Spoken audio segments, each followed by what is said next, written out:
Kita akan kembali ke masa lalu buat melihat salah satu bencana paling dahsyat dalam sejarah. Ini bukan soal perang atau bencana alam loh, tapi soal wabah yang gak kasat mata yang mengguncang salah satu kekaisaran terbesar di dunia, Bizantium, sampai ke akar-akarnya. Kutipan ini, wah kena banget ya. Coba deh bayangin, sebuah kekuatan raksasa yang wilayahnya membentang di 3 benua. Militernya kuat, ekonominya jaya, nyaris musnah. Bukan karena serangan pedang, tapi karena penyakit. Itulah inti cerita kita kali ini. 50 juta. Coba kita berhenti sejenak, resapi angka itu. 50 juta. Itulah perkiraan jumlah nyawa yang melayang karena wabah ini. Skala tragedinya tuh hampir nggak kebayang ini setara dengan populasi sebuah negara modern, lenyap begitu aja. Oke, kita mulai dari awal. Gimana ceritanya musuh tak terlihat ini bisa muncul?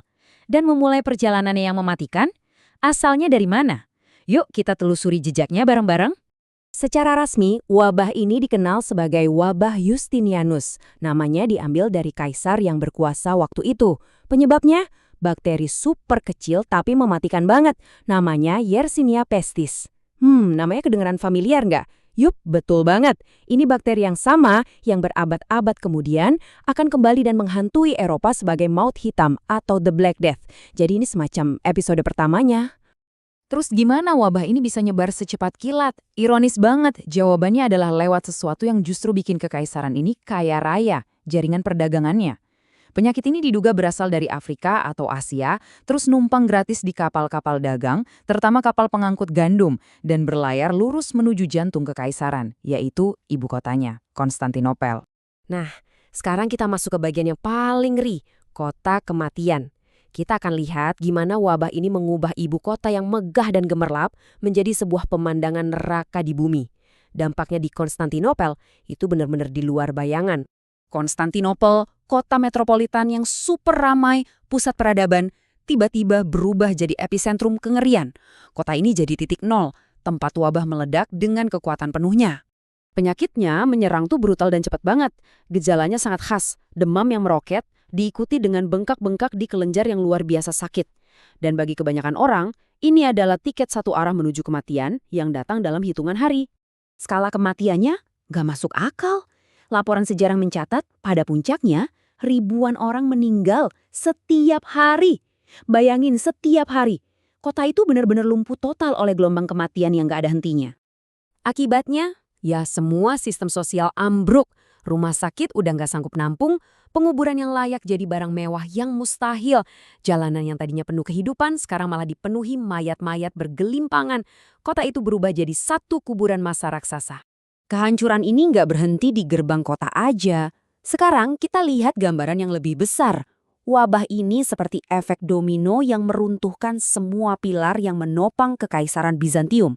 Ekonomi, pertanian, sampai militer, semuanya kena imbasnya. Efek dominonya itu nyata banget. Ekonomi yang tadinya lagi jaya-jayanya langsung runtuh begitu perdagangan berhenti. Ladang-ladang yang subur ditinggalin gitu aja karena petaninya udah nggak ada. Dan kekuatan militer yang perkasa melemah drastis, tentaranya banyak yang jadi korban penyakit. Dan kas negara buat membiayai mereka juga kosong.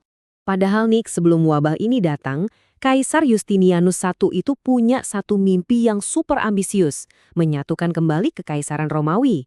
Dia pengen banget mengembalikan kejayaan masa lalu dengan merebut lagi wilayah barat yang udah lepas. Wabah ini bukan cuma tragedi kemanusiaan, tapi juga bencana politik. Mimpi besar Justinianus itu hancur lebur. Kekaisaran kehabisan tentara, kehabisan uang, dan kehabisan kekuatan buat berekspansi. Bisa dibilang, wabah ini secara efektif menutup satu babak penting dalam sejarah. Nah, di bagian terakhir ini, kita coba mundur sedikit buat lihat gambaran besarnya. Apa sih warisan abadi dari wabah ini, dan pelajaran apa yang bisa kita petik dari peristiwa yang jadi titik balik sejarah ini? Kalian mungkin mikir, oke, setelah wabah mengerikan ini selesai, kekaisaran bisa mulai bangkit lagi kan? Tapi, apa ceritanya memang sesederhana itu?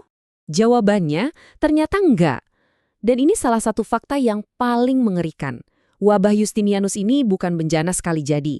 Penyakit ini terus balik lagi dalam gelombang-gelombang mematikan selama 200 tahun berikutnya, bikin pemulihan total jadi hampir mustahil. Jadi, apa pelajaran utamanya?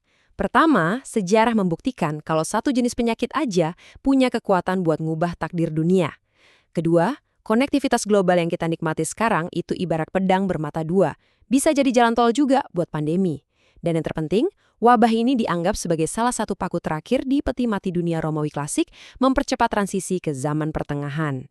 Dan ini membawa kita ke sebuah pemikiran akhir yang cukup bikin merinding. Setelah lihat gimana wabah kuno bisa bikin kekaisaran terkuat di dunia bertekuk lutut, kita harus tanya sama diri sendiri. Di dunia kita yang jauh lebih terhubung sekarang, kalau wabah seperti ini muncul lagi, apa peradaban modern kita benar-benar lebih siap